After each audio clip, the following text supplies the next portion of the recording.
وکفى اما بعد۔ قابل تکریم اساتذہ کرام اور عزیز طلباء،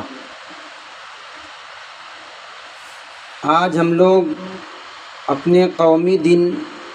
اور قومی جشن کو منانے کے لیے یہاں پر اکٹھا ہوئے ہیں۔ ہم سب کو معلوم ہے کہ ہمارے ملک ہندوستان میں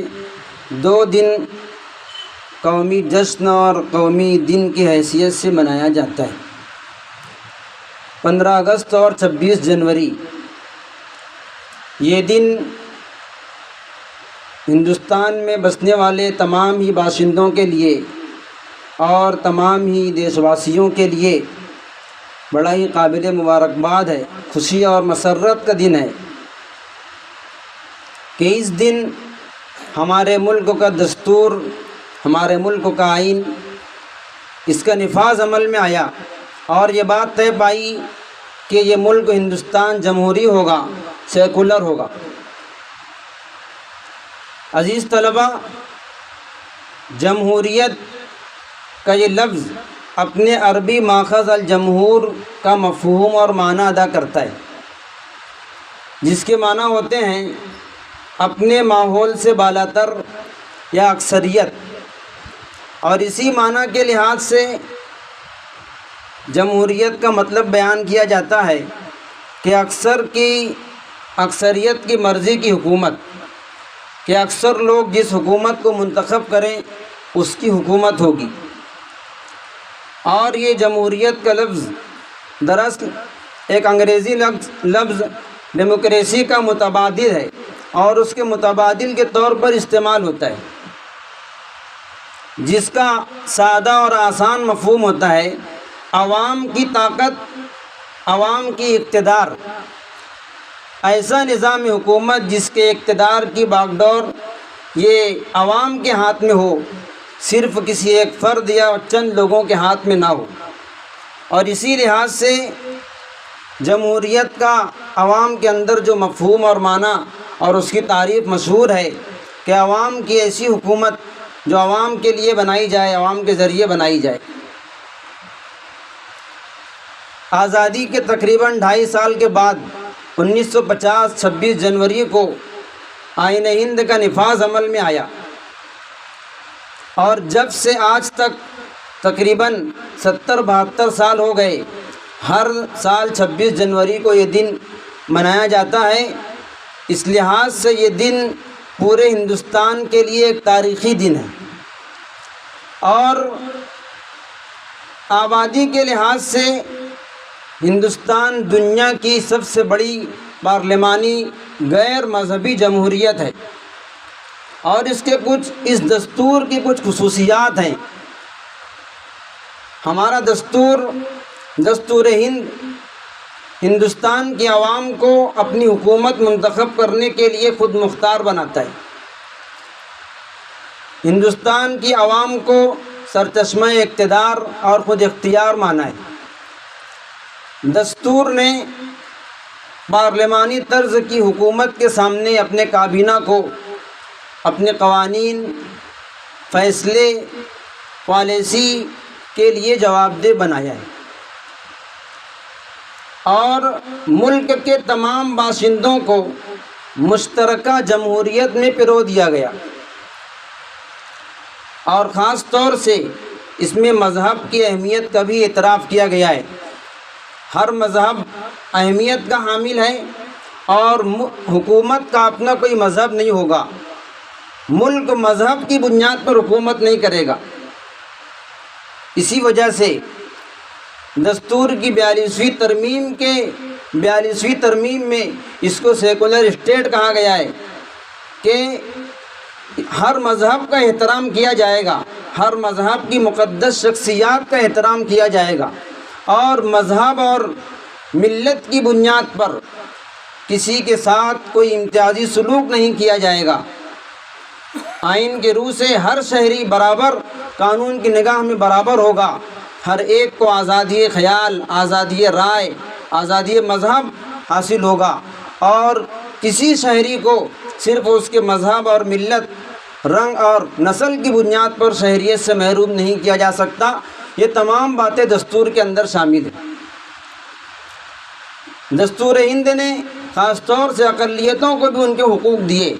کہ وہ لوگ بھی اپنے تعلیمی ادارے قائم کریں، اپنے مذہب کی، اپنی دین کی ترویج و اشاعت کریں، اور اپنی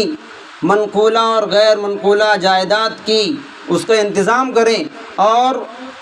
ایسی آمدنی پر، ایسے اوقاف کی چیزوں پر کوئی جبری ٹیکس وصول نہیں کیا جائے گا۔ یہ تمام چیزیں دستور ہند کے اندر شامل ہیں، جس کو ہم یہ کہہ سکتے ہیں کہ دستور ہند نے تمام ملک کے اندر بسنے والے باشندوں کو 7 حقوق عطا کیے ہیں۔ حق کے مساوات، حق کے آزادی، استحصال سے حفاظت کا حق، اسی طریقے سے جائیداد کے حقوق، تعلیمی اور ثقافتی حقوق، مذہبی آزادی کا حق اور دستوری معاملات میں محافظت۔ یہ حقوق دستور نے ہم کو عطا کیے ہیں۔ لیکن افسوس اس بات کا ہے کہ 1 صدی قبل جمہوریت سے جو توقعات وابستہ تھیں، جو امیدیں وابستہ تھیں، وہ اب تک پوری نہ ہو سکی۔ وہ اب تک بھی انتظار کی گھڑیاں دیکھ رہی ہیں۔ اس کی وجہ شاید یہ ہے کہ جو لوگ جمہوریت کے علمبردار تھے یا جمہوریت کا خیر مقدم کرنے والے تھے، انہوں نے حقیقت میں جمہوریت کے معنی اور مفہوم کو سمجھا ہی نہیں، یا تو پھر انہوں نے جن لوگوں نے نظام بنایا تھا ان لوگوں نے ہی ابھی تک اس نظام کو قائم نہیں کیا۔ اسی وجہ سے جہاں پر ایک طرف 26 جنوری کو خوشیاں منائی جاتی ہیں، عوام کے اندر بھی جوش و خروش دیکھنے میں آتا ہے، وہیں پر اقلیتوں کے اندر خوشی کے ساتھ ساتھ غمی بھی ہوتی ہے، ان کو حسرت اور افسوس بھی ہوتا ہے کہ ہم یوم جمہوریہ کی خوشی منائیں کہ اس دن قانون کا نفاذ عمل میں آیا تھا، یا پھر دوسری طرف جو قانون کی دھجیاں اڑائی جا رہی ہیں، دستور کی پامالی کی جا رہی ہے، اس کا ہم ماتم کریں، اس کا غم منائیں۔ باقاعدہ اقلیتوں کے ساتھ ناانصافی اور برا سلوک کھلے عام کیا جا رہا ہے۔ تقریباً 72 سال سے ہر سال 26 جنوری کو، 15 اگست کو خوشی منائی جاتی ہے، لیکن جو لوگ یہ خوشیاں مناتے ہیں ان کو اس طرف پیش رفت تو کیوں نہیں ہوتی کہ کہیں یہ دستور اور یہ آئین ہند اصحاب اقتدار کے ہاتھوں کی کٹ پتلی بن کر نہ رہ جائے اور صرف اس کا نام باقی نہ رہ جائے۔ آپ دیکھ لیں آج ملک کے حالات کس قدر خراب ہیں، اور آئے دن دشمنان اسلام اور ملک دشمن عناصر یہ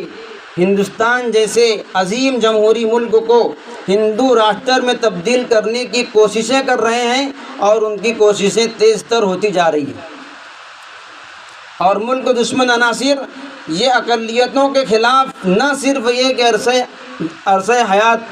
تنگ کر رہے ہیں، بلکہ ان کو چن چن کر ان کو نیچا دکھانے کی، کمتر دکھانے کی، ان کو ناپید کرنے کی کوشش کی جا رہی ہے۔ اس لیے ہم کو 26 جنوری یہ پیغام دیتا ہے کہ جس طرح اس دن آئین ہند کا نفاذ عمل میں آیا، ہم دیکھیں کہ اس پر عمل بھی ہو رہا ہے یا نہیں ہو رہا ہے، اس کے نفاذ کی کوشش یاد دلاتا ہے۔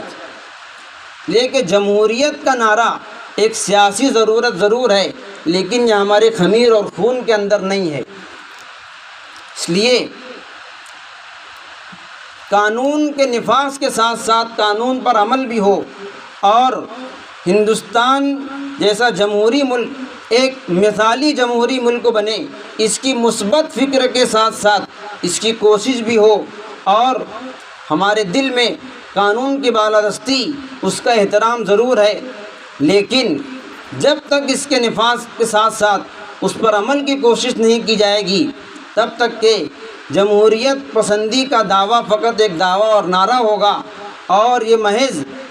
انتخابی ہتھ کنڈا ہو کر رہ جائے گا، اور آپسی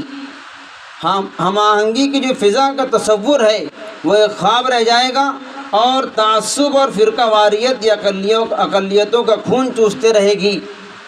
اللہ رب العزت سے دعا ہے کہ اللہ تعالی ہمارے ملک کی، ہمارے مذہب و ملت کی حفاظت فرمائے۔ وآخر دعوانا ان الحمد للہ رب العالمین۔